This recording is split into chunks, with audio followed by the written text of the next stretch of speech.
요한복음 1장 19절부터 28절까지 말씀입니다. 요한복음 1장 19절부터 28절까지 말씀.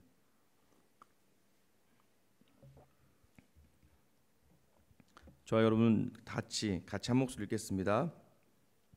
유대인들이 예루살렘에서 제사장들과 레위인들을 요한에게 보내어 내가 누구냐 물을 때에 요한의 증언이 이러하니라.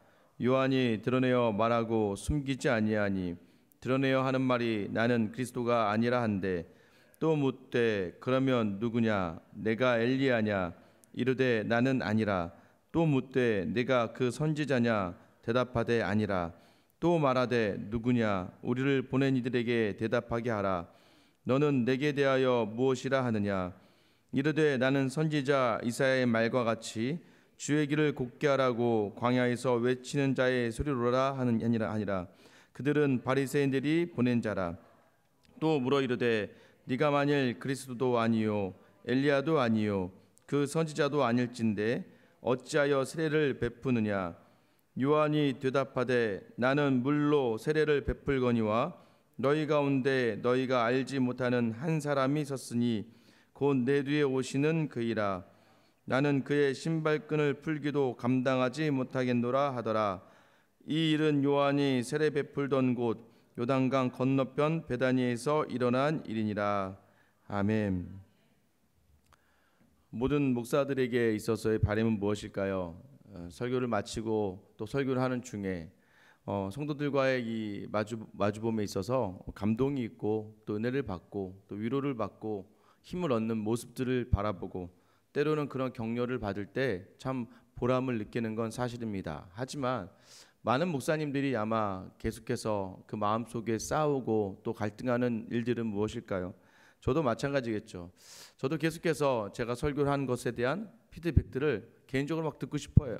근데 중요한 건 그것을 제가 대놓고 성도님들한테 가서 오늘 설교가 좀 어땠습니까? 라고 말씀드리기도 뭐하고, 또 그렇다고 너무 성도님들이 저한테 와서 오늘 설교가 뭐 예를 들면 너무 좋았어요라고 해도 좀 민망하고, 근데 오늘 설교 좀 별로예요라는 말도 사실 그렇게 듣는 것이 뭐 쉽지는 않은 것이죠.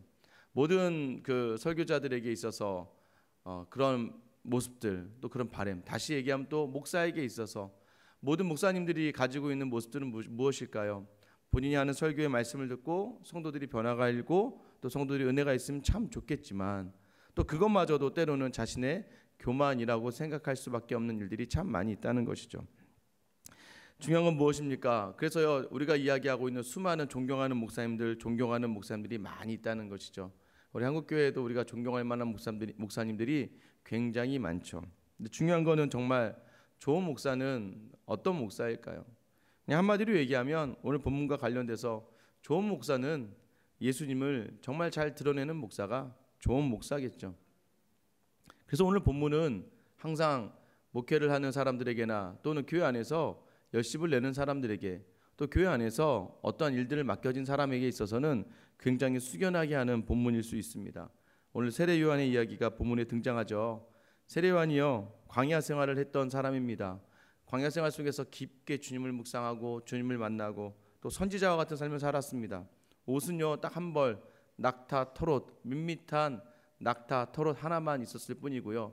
그가 먹는 음식들은 메뚜기와 석청입니다.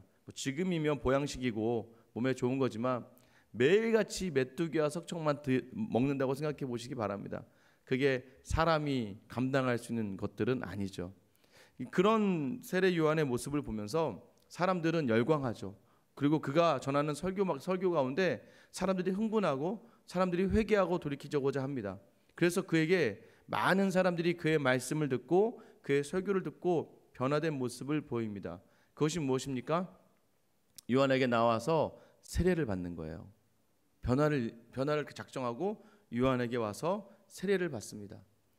얼마나 뿌듯했을까요? 수많은 사람들이요, 남녀노소, 부자, 가난한 사람, 아픈 자, 건강한 자, 누구를 가리지 않고 이 세례 요한의 설교를 듣고 세례 요한에게 있어서 와서 세례를 받는, 죄사함의 세례를 받는 그 일들이 일어납니다. 아마 설교자에게 가장 보람된 일이 바로 이런 일 아닌가 생각합니다. 말씀을 전했는데 그 말씀을 듣고 너무 좋았어요라고 끝나는 게 아니라 그 말씀을 듣고 이전의 삶이 변화되는 그 모습이 가장 보람된 그러한 설교 아니겠습니까? 어느덧 이 세례 요한이요, 그 당시 예수님이 이제 막 등장하기 전에 그 당시에 가장 핫한 사람이었습니다. 가장 뜨거운 사람이었고, 많은 유대 사람들이 저 사람이 정말 선지자고, 아니야, 저 사람은 메시아일 수도 있어요 라고 하면서 수군수군 되었던 그런 사람입니다. 오늘 유대인들이라고 시작하는데, 유대인들이 누구냐면 아마 우린 종교 지도자들이라고 생각되어지죠. 근데 바로 24절에 그 답이 나옵니다. 그들을 보낸 자는 바리새인들이다라고 이야기합니다. 그러면 이 표현은요, 아마 사내들인 공회, 지금의 국회와 같은 유대의 높은 관직에 있던, 높은 지위에 있는 바리새인들이 이 제사장과 레위 사람들을 보내서 이 요한에게 뭔가 확인하고 싶은 게 있는 거예요. 요한에게 뭔가 확인하고 싶었습니까? 사람들이 지금 이 요한을 가지고 선지자라고도 하고 엘리야라고도 하고 심지어는 메시아라고도 하니까 확인하고 싶은 겁니다. 왜 확인할까요? 이들의 목적이 있는 것이죠. 잘해서 자기네 편으로 끌어들이던가, 아니면 자신들의 자리를 정말 위협할 만큼의 존재면 가차없이 그에 따른 일들을 감당해 내려는 그런 심산이 있었겠죠. 이들이 와서 이 19절에 바로 묻죠. 네가 누구냐라고 묻습니다. 여러분에게 누군가가 너는 누구니? 라고 하면, 참 요즘 시대는요, 자기 PR을 잘해야 되는 시대입니다. 그죠? 생각해보니까 저도 이 교회에 사역하기 위해서 이력서에다 온갖 제가 할 수 있는 것들은 다 적어낸 것 같은데, 온갖 면접 볼 때마다, 이야기를 할 때마다 제가 드러낼 수 있는 좋은 것들은 다 끄집어내서, 거짓말은 하지 않겠지만 가능한 한 아름답게 또 예쁘게, 가능한 한 누군가가 들어도 좋은 것들을 자꾸 드러내는 거죠. 요즘에 자기 PR을 하지 못하면 제대로 직장도 들어가지도 못합니다. 제대로 먹고 살기도 힘들어요. 가게마다 자신들의 특별함을 드러내지 않으면, 사업마다, 물건마다 우리 회사의 특별함을 뭔가 드러내지 않으면 이러한 엄청난 경쟁에서 살아남을 수가 없는 시대죠. 그러다 보니까 교회도 어느덧 무언가를 드러내지 않으면 안 되는 시대가 되었습니다. 항상 이러한 것과 또 목회를 하면서도 마찬가지, 교회 어떤 결정을 함에 있어서 정말 우리를 드러내야 되는 것들, 인간적인 것들을 드러내는 것에 대한 또 갈등이 있고 고민이 있고, 또 그것에 대해서 많은 생각이 있게 되는 건 사실입니다. 가장 중요한 것은 무엇이냐, 과연 누가 나에게 너는 누구냐라고 물어봤더니 요한의 질문이 있다면 어떻게 대답하겠습니까? 요한은 그런데요, 전혀 우리가 예상하기 어려운 답을 하죠. 무엇입니까? 나는 그리스도가 아니다 라고 얘기합니다. 아마 그 사람들의 생각을 읽었던 것 같아요. 이 사람들이 앞에 너는 누구냐라고 했지만 그 앞에 뭐가 있습니까? 야, 사람들이 너를 그리스도라고 하는데 너 그리스도 맞니? 너 누구니? 라고 물어보는 그 답을 간파한 것처럼 요한은 이렇게 얘기하는 거죠. 나는 그리스도가 아니다. 그러자 21절에 이렇게 이야기하죠. 또 그럼 네가 엘리야냐? 왜 엘리야를 이야기할까요? 여러분, 성경 구약의 마지막 책이 무엇입니까? 마지막 책이 말라기예요. 말라기서가 끝난 이후에 400년 동안 하나님의 말씀이 이스라엘 땅에 임하지 않습니다. 이걸 중간기라고 하는데요, 신약과 구약의 사이 한 400년 정도 이 기간에 하나님의 말씀이 없었어요. 근데 말라기서 4장 5절에 보면, 보라, 여호와의 크고 두려운 날이 이르기 전에 내가 선지자 엘리야를 너희에게 보내리니. 그러니까 엘리야와 같은 선지자가 하나가 나와서 이제 말씀이 또 여호와의 날, 메시아의 재림에, 메시아가 오는 그때에 엘리야를 내가 먼저 보내겠다라고 하는 말라기서의 그 선지자의 말을 인용해서 사람들이 이 요한이 정말 엘리야다라고 알고 있었던 거죠. 그래서 이 사람들이 와서 그럼 네가 엘리야냐라고 물어봅니다. 그런데요, 요한은 생각도 안 하죠. 나는 아니다라고 이야기합니다. 근데 사실 예수님도요, 마태복음 17장 11절부터 13절에 보면 예수님도 그가 엘리야다라고 얘기하세요. 그러니까 예수님도 세례 요한을 향해서 예수님도 맞다라고 했는데 본인은 아니라고 하는 거예요. 참, 이 정도 되면 너무 겸손도 교만인가요? 예수님이 맞다고 한 사람, 하나님의 아들인 예수님이 그가 엘리야가 맞다라고 하셨는데도 불구하고 세례 요한은 끝까지 나는 아니다라고 이야기합니다. 그러자 이제 이들이 더워지죠. 그럼 너는 선지자냐라고 물어봅니다. 너는 선지자냐? 그러면 그랬더니 요한이 뭐라고 이야기합니까? 아니다라고 얘기해요. 아니다. 그럼 22절에 가서 이들이 또 물어보죠. 그럼 넌 누구냐? 그래서 23절이죠. 우리 23절 한번 같이 읽어볼까요? 23절입니다. 이르되 나는 선지자 이사야의 말과 같이 주의 길을 곧게 하라고 광야에서 외치는 자의 소리로라 하니라. 이거 뭐 전혀 지금 뭐 그럼 넌 누구냐라고 했더니 이사야서 40장 3절 말씀을 인용하면서 주의 길을 곧게 하라고 광야에서 외치는 자의 소리다라고 이야기합니다. 여러분 사실 이 이야기는 맞죠. 무엇입니까? 400년 동안의 암흑기가 있었어요. 그리고 드디어 하나님의 말씀이 세례 요한을 통해서 선포되어지는 그 소리입니다. 광야에서 외쳐지는 소리. 그리고 그는 자신은 엘리야의 사명이 맞지만 스스로는 엘리야처럼도 되기를 원치 아니하는 그저 나는 소리일 뿐이다라고 이야기합니다. 소리의 기능이 무엇입니까? 소리는요, 소리를 내서 누군가를 깨닫게 하고 스쳐 지나가고 땡입니다.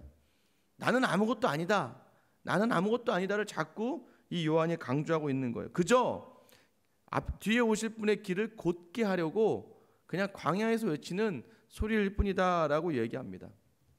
이제 본격적으로 이 사람들이 이제 이 세례 요한의 그 행위에 대한 이제 판단을 시작합니다. 그러면 너는 왜 세례를 주느냐? 이제 여기서 세례라는 것이 이것이겠죠. 제가 세례를 베풀 수 있습니까? 없습니까? 저는 세례를 줄 수 있죠. 왜냐하면 저는 목사이기 때문입니다. 그래서 뭐 교단에서도 합법적으로도 그렇고 또는 신앙적으로도 목사의 자리에 있기 때문에 저는 세례를 베풀 수가 있습니다. 근데 요한에게 지금 네가 요한아, 네가 그리스도 메시아도 아니고 너는 선지자도 아니고 너는 엘리야도 아니라고 했으면서 왜 너는 세례를 주고 있니? 라고 지금 물어보고 있는 거예요. 사람들은 지금 다 너를 그리스도다, 뭐 메시아다라고 하고 너를 전부 다 선지자라고 하고 너를 엘리야라고 하는데 그럼 너는 네가 엘리야도 아니고 다 아니라고 하니까 그런데 너는 왜 세례를 주고 있니? 라고 물어보는 것이죠. 그런데요, 요한은요 거기에 대해서도 전혀 우리가 생각했던 말과 다른 말을 하는 것이죠. 무엇입니까? 우리 26절과 27절 같이 한번 읽어보도록 하겠습니다. 26절 27절 시작. 요한이 대답하되 나는 물로 세례를 베풀었거니와 너희 가운데 너희가 알지 못하는 한 사람이 섰으니 곧 내 뒤에 오시는 그이라. 나는 그의 신발끈을 풀기도 감당하지 못하겠노라 하더라입니다. 오늘 이 말씀을 통해서요, 전혀 동문서답을 한 것 같은 이 말씀이요, 요한이 정말 그들에게 하고 싶었던 말이었습니다. 무엇입니까? 원래대로 하면 여러분 이 요한복음 외에 마태와 마가복음하고 이 요한복음의 차이가 있는데 원래 요한은 마태 마가는 이렇게 얘기하죠. 나는 물로 세례를 베풀거니와 내 뒤에 오실 분은 불과 성령으로 너에게 세례를 베풀리라 라고 이야기해야 돼요. 무슨 말이냐면 나는 지금 물로 세례를 베풀어, 나는 물로 세례를 베풀어 라고 얘기하는 것까지 좋아요. 그럼 그 다음에는 우리가 생각한 상 그런데 그분은 불과 성령으로 세례를 베푸실 거야 라는 게 맞아야 되는데 요한은요 마태와 마가 이후에 한참 20-30년 후에 이 요한복음을 제가 전과라고 했잖아요. 마치 마태, 마가, 누가를 정리한 것처럼 쓰는데 이 요한은 나는 물로 세례를 주지만 그러나 여기서 어떻게 합니까? 너희 가운데 알지 못하는 한 사람이 섰으니 곧 내 뒤에 오시는 그이라. 나는 그의 신발끈을 풀기도 감당하지 못하겠노라 라고 이야기합니다. 그럼 자신은 물로 세례를 주지만 여러분 이 논리가요, 이게 어떻게 논리적으로 말이 되나라고 생각할 만한 이야기예요. 그러나 그 뒤에 오시는 분은 내가 그분의 신발끈을 풀기도 감당하지 못해. 신발끈을 누가 풉니까? 당시에 노예가 풀죠. 나는 그의 노예라고 하면서도 자청하기도 어려운 사람이다라고 이야기하는 거예요. 무엇입니까? 나는 내가 행하는 모든 일은 이 모든 일의 이유와 이 모든 동기와 이 모든 것은 바로 그분을 드러내기 위함일 뿐이다라는 것이에요. 그러니까 시종일관 이 사도 요한이 세례 요한의 증언을 처음 이 서론이 끝나고 처음 요한복음을 시작하면서 넣는 이유가 무엇이냐면 세례 요한이 이야기하고 있는 것이 무엇입니까? 나는 그 존재만을 향하고 있을 뿐이지 나는 아무것도 아니다라는 걸 처음부터 끝까지 쭉 이야기하고 있는 겁니다. 그들은 와서 그의 정체를 물어보기 원했어요. 넌 누구냐? 넌 누구냐? 너는 왜 왔니? 넌 왜 세례를 주니? 넌 지금 무엇을 하는 거니라고 자꾸 물어보는데요. 요한은요 끝끝내 마치 작정하듯이 이야기하는 게 있는데 무엇입니까? 아니다. 나는 아무것도 아니다. 나는 아무것도 아니고 내가 이거 행하는 모든 일들도 전부 다 그 존재라는 것 하나 때문에 해 나아가는 것이다라고 이야기하는 거예요. 여러분 우리가요 참 좋은 목사님들 많죠. 참 존경할 만한 분들이 많습니다. 그리고 오늘 본문도 어떻게 보면 이렇게 될 수 있어요. 야, 세례 요한 정말로 하나님 앞에서 정말 낮아지고 자기를 내려놓는 사람. 그럼 설교를 하다가도 저도 그렇게 얘기하고 싶어요. 여러분 우리 세례 요한 같이 되어야 됩니다라고 해야 되는데 오늘 세례 요한은요 그것마저도 부정하고 싶은 거예요. 아니야, 나는 아니야. 자꾸 나에게 여러분 제가 이렇게 드럼을 가르치면 여러분 무엇을 봐야 됩니까? 드럼을 봐야죠. 근데 여러분 무엇이 더 집중하는 거예요? 이 손가락에 집중하지 말라는 거예요. 나 세례 요한이 이 땅에 온 것은 그리스도를 드러내고 그리스도만 이야기하기에 온 것이지 나는 아무것도 아니다라는 강한 결단을 가지고 시종일관 처음부터 너는 누구냐라고 했을 때 나는 그리스도 아니다. 나는 아니다. 나는 아무것도 아니다 라고 이야기하고 있는 것이죠. 무엇입니까? 오직 예수만이다 라고 이야기하는 거예요. 나는 아무것도 아니다. 오직 예수다. 우리는요 우리가 이렇게 자기 부인, 낮아짐, 겸손함, 내려놓음 이런 것들을 우리가 굉장히 미덕으로 여깁니다. 또 그런 목사님들 보면 굉장히 좋은 목사님으로 우리가 여기죠. 그런 성도들을 볼 때마다 참 좋은 성도다라고 이야기합니다. 그래서 우리는 그것이 때로는 우리의 삶의 목적이 되기도 합니다. 그런 목사가 돼요. 저도 그래요. 착한 목사가 되고 좋은 목사가 되고 누가 이야기해도 우리 교회 성도들이 어딜 나가도 참 우리 목사님 너무 좋아. 말씀도 너무 좋고 삶도 너무 좋고 성품도 너무 좋고 행하는 모델도 너무 좋으신 분이야 라는 이것마저도 하나님을 믿고 따르는 사람이라고 한다면 부인하는 건 당연하다는 거예요. 왜요? 그 존재를 드러내기 위한 수단일 뿐이지 우리의 삶이 낮아지고 우리의 삶이 겸손해지고 우리의 모든 것이 내려놓는 그것이 목적이 되어서는 안 된다라고 하는 겁니다. 그래서 우리는 때로는요 이것이 목적이 될 때가 많은 거예요.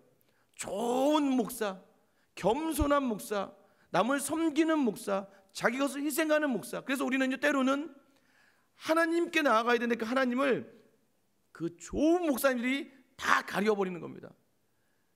근데 우리는요 그렇게 해요. 저는 여러분 하나님만 드러냅니다. 하나님이 최고예요. 하나님이 다 하셨습니다 하는 목사에게 집중하기 시작합니다. 아니에요 목사님, 그 하나님보다 목사님이 더 좋아요 라고 이야기하는 그 소리를 많은 목사님들이 듣고 싶은 겁니다. 저를 포함해서 모든 성도들도 마찬가지. 아니에요 권사님, 아니야 하나님이 다 하셨어, 하나님의 은혜야 라고 우리는 정말 이야기하지만 그러나 그것마저도 하나님을 가리울 수 있는, 우리의 삶 가운데 하나님을 놓칠 수 있는 그러한 것들을 요한은 오늘 단호하게 자기 상황을 자기의 심정을 가지고 이야기하는, 그것도 아니다라는 거예요. 아니다. 개척교회 이제 우리 작은 교회 시작하잖아요. 그러니까 자꾸 어떻게 합니까? 저도 자꾸 제가 사역을 하면서 아무것도 아닌 존재로 끝나고 싶진 않은 거예요. 저희 동기 모임 중에요, 동기 목사님 70명의 목사님들이 있어요. 70명의 목사님들이 계시는데요. 그 목사님들이 이제 한 번씩 모임을 가집니다. 근데 1년에 한 번 정도 모임을 가지는데요. 그 모임 안에 개척을 하신 목사님들만 한 10몇 분 정도 모여요. 참 처음에 이해가 안 됐습니다. 제가 이제 모임을 많이 주관하긴 했는데 갑자기 왜 개척하신 분들만 모이지? 다 같은 동기인데 우리가 동기 아닌가? 다 같은 동기고 뭐 동기가 나이가 많든 적든 부자든 뭐하든 같이 모여서 서로 위로하고 격려하는 게 동기 모임 아닌가 했는데 제가 전화해서 우리 같이 모이자, 왜 너희끼리 모이냐라고 물었더니 니네는 몰라, 이 개척교회 목사의 마음을 몰라, 너희는 우리를 이해할 수 없어. 근데 자꾸 그런 마음들이 굉장히 저한테는 좀 이해가 안 되더라고요. 똑같이 어떤 상황이든 힘들 수밖에 없는 것이고 똑같이 어떤 상황이든 서로가 의지할 수 있는 동기인데 왜 그럴까? 저는 그게 굉장히 못마땅해 했어요. 왜 그러나? 근데 내심 들었다 보니까 나름대로 자신의 최선을 다하고 하지만 생각처럼 되지 않고 생각되지 않는 가운데 일반적인 조직교회에 있는 부목사님들이나 또는 조금 규모가 있는 교회 담임으로 간 목사님들을 만났을 때 본인들의 마음을 이해하지 못한다라는 것이죠. 근데 저는 그것마저도 모두가 다 시작할 때는 어떤 마음으로 시작했습니까? 내가 이 교회를 개척을 하고 내가 이 교회에서 정말 열심히 최선을 다하고 눈물 흘리며 기도하고 하나님 붙들고 하나님만 전하면 하나님께서 나에게 놀라운 일들을 행하실 거야 라고 했지만, 결과적으로 그들은 자신의 삶이 드러나지길 바라고 자신의 사역의 모습들이 드러나지길 바라는, 어쩌면 저에게도 마찬가지죠. 최선을 다해서 교회를 부흥시켜서 나는 이대로 끝나는 목사가 아니라는 걸 자꾸 드러내고 싶은 저에게도 오늘 이 말씀은 굉장히 저의 마음을 어렵게 하고 저의 마음의 방향을 다시 잡아주는 그런 길로 저를 또 인도하는 것 같습니다. 그래서 저에게도 요구하는 건 낮아지는 게 중요한 게 아니다. 겸손한 게 중요한 게 아니다. 그 존재로, 예수 그리스도란 존재로 내 낮아짐과 내 겸손함이 내 삶의 목적이 아니라 예수 그리스도라는 존재가 나를 낮아지게 하는 수단이 되고, 예수 그리스도라는 존재가 나의 모든 것을 포기하는 수단이 되고, 예수 그리스도라는 그 존재 하나가 나의 모든 것을 내어던지는 그런 동기가 될 수밖에 없는 삶을 살아야 된다는 것을 오늘 본문이 우리에게 말씀해 주고 계시는 거예요. 어제도 이제 저도 또 여러분 말씀을 잘 준비해야 되잖아요. 말씀 준비를 잘해야죠. 이제 그런 마음도 있어서 또 나와서요, 말씀을 준비하는 가운데 어제는 제가 참 좋아하는 목사님이, 정말 제가 좋아하고 제가 잘 따르는 형님 같은 목사님이 이제 교회로 와주셨어요. 너 혼자 있구나 하면서 밥이나 먹자 해가지고 오셨어요. 상도동에서부터 오셔서 같이 이제 식사를 하는데요, 이분이 참 좋으신 분입니다. 저는 이분을 왜 좋아하냐면요, 이분은 참 저를 많이 칭찬해 주셨어요. 제가 처음 그 교회, 그분이 행정 선임이었고 제가 막내로 들어갔을 때부터 계속해서 저를 굉장히 칭찬해 주셨습니다. 무엇만 하면, 야 어떻게 김 목사님 그걸 해? 야 김 목사 설교 정말 좋다. 야 김 목사 어떻게 그걸 하냐면서 항상 모든 일에서 저에게, 그래서 저는 그분이 너무 좋은 거예요. 저를 너무 칭찬해 주니까 뭐 하나만 해도 정말 넌 대단하다. 어떻게 그렇게 하니? 항상 그분 전 좋았습니다. 그리고 그분이 한 4년 전에 이제 한 100여 명 정도 모인 교회 담임 목사님으로 가셨고요. 참 교회가 많이 바뀌어졌고 교회가 굉장히 많이 이제 따뜻해졌습니다. 근데 어제 와서 저는 또 갑자기 충격적인 말을 들었어요. 아무래도 하나님이 원하시면 다른 교회 가서도 사역할 수 있을 것 같아. 저는 갑자기 목사님 왜 그러세요? 아니 뭐 내가 정하는 게 아니라 하나님이 가라시면 가는 거지 뭐. 그래서 제가 왜 그런가 하면서 이야기를 쭉 나누다 보니까 또 그분 마음 가운데 어려운 마음이 뭐냐면, 장로님들 때문에 굉장히 좀 이렇게 마음이 어려워졌나 봐요. 물론 좋은 장로님들인데도 불구하고 때로는 본인이 사람으로서, 그러니까 개념적이고 논리적으로 좀 때로는 이렇게 비인격적인 그러한 말들을 듣고 할 때 마음이 조금 더 어려워지시는 것 같더라고요. 그 어려움이 있다 보니까 때로는 그 상황이 깊은 또 마음의 어려움이 자기 사역의 자리에 대한 고민으로까지 연결되는 모습을 보면서, 이분이 참 그래도, 그러면서 저한테 그 얘기를 쭉 하시는데 사실 저는 하나도 걱정이 되지는 않았습니다. 또 분명히 그 시간을 또 여전히 이겨낼 것이지만, 여러분 그 인정받지 못하는, 그 사람에게 인정받지 못하고 사람에게 또 때로는 어려움을 당하는 것들 때문에, 그것 때문에 흔들렸다면 세례 요한은 이 자리에 서서 감히 이 소리를 외칠 수 있었겠습니까?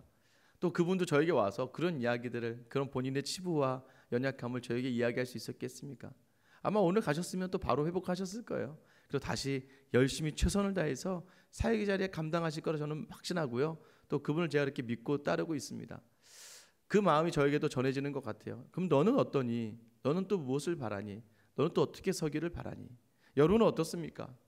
여러분 정말 여러분 안에 예수 그리스도만 위하여, 예수 그리스도만 있으면 되는, 예수 그리스도 하나 이름 하나만으로 내가 섬기고 내가 낮아지고 내가 겸손하고 내가 내려놓는 삶이 여러분에게 있는 그러한 시간을 보내고 계십니까?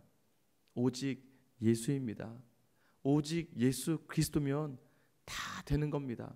그리고 우리는 우리의 입을 통하여, 우리의 마음을 통하여 나는 아무것도 아닙니다, 이 고백으로 나아가는 삶을 하나님이 기쁘시게 여기시지만, 그것이 우리의 목적이 아니라 그 예수님이 우리 안에 있기 때문에 당연히 우리의 삶 가운데 드러나지는 우리의 삶의 고백인 것입니다. 오직 예수 그리스도입니다. 기도하겠습니다. 우리 전 기도하실 때요, 주님 저는 주님이면 됩니다. 주님 저는 주님 이름 하나면 됩니다.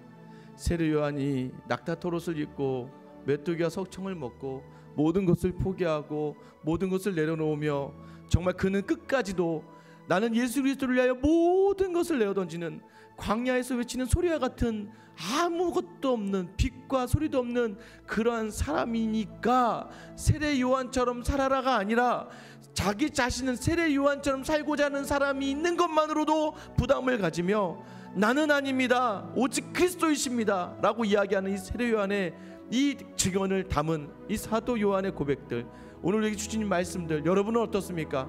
우리 안에 계속해서 하나님 저는 좋은 사람이죠, 하나님 저는 좀 더 나은 사람이죠, 저는 좀 더 좋은 목사죠. 저는 그렇습니다. 저희 계속해서 저에게도 정말 좋은 목사, 이 설교할 때마다 막 사람들이 뒤집어지고 사람들이 변화가 있는 그런 목사가 되고 싶지만 오늘 말씀은 저에게 그렇게 하지 않기를 원하는 그 말씀을 주시는 것 같아요. 여러분 어떻습니까? 오늘 우리의 삶 가운데 오직 그리스도입니다라는 고백이 있는, 오직 그리스도 때문에 내가 낮아지고 오직 그리스도 때문에 내가 겸손해지고 오직 그리스도 때문에 자기 부인이 일어나는 이 부인이 이 겸손이 목적이 아니라 수단이 될 수밖에 없는 삶을 살게 해달라고 여러분 기도해 주시고요. 이 생수회강교회가 그리스도의 존재 하나만으로도 낮아지고 섬기고 헌신하는 생수회강교회가 될 수 있게끔 기도해 주시고요. 오늘 선교사님을 기도하실 때는 정혜선 선교사님 위해서 기도하셨으면 좋겠습니다. 탄자니아 대통령이 바뀌고 여러 선교사들에 대해서 보이지 않는 핍박으로 그들에게 비자를 발급해 주지 않습니다. 어려운 가정의 아이들을 돌보는 NGO 단체를 새로 만들어서 돌보아야 될 가정들이 있고 아이들이 있는데 이 아이들 돌보기 위하여 비자가 나와야 되는데 그 비자가 나오지 않고 있어요. 그래서 그 비자 발급을 위해서 여러분 이 시간 나의 자신과 교회와 우리 선교사님을 위해 같이 우리 주님 이름 한번 부르며 기도하며 나아가겠습니다. 주여, 하나님 오늘 이 시간